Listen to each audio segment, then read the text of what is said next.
Ce qui pourrait ressembler à une chapelle comme les autres cache en fait une légende particulière.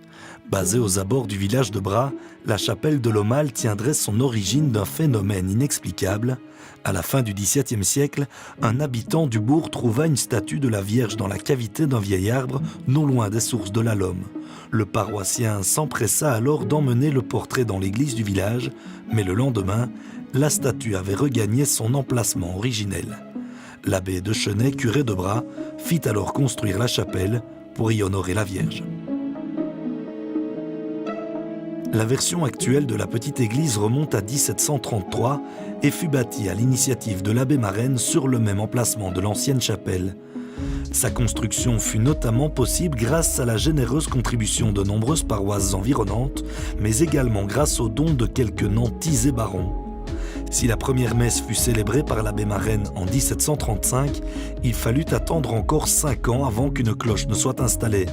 Elle fut l'offrande de 2 commerçants de Saint-Hubert, comme en témoignent le blason et la devise de l'abbaye hubertine qui ornent la porte d'entrée.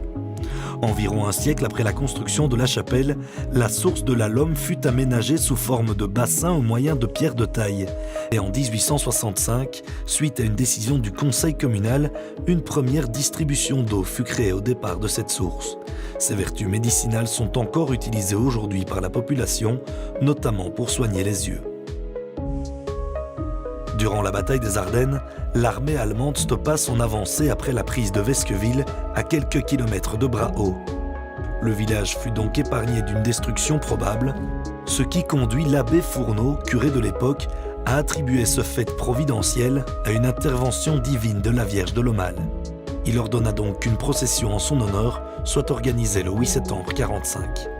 Rafraîchie pour la dernière fois en 1990, la chapelle de l'Aumale reste à l'heure actuelle un lieu de méditation et de prière pour de nombreux paroissiens et passants. Un office y est toujours célébré chaque vendredi durant l'été, ainsi que lors des fêtes de l'Assomption le 15 août et lors des neuvaines jusqu'à la fête de la Nativité de la Vierge Marie le 8 septembre.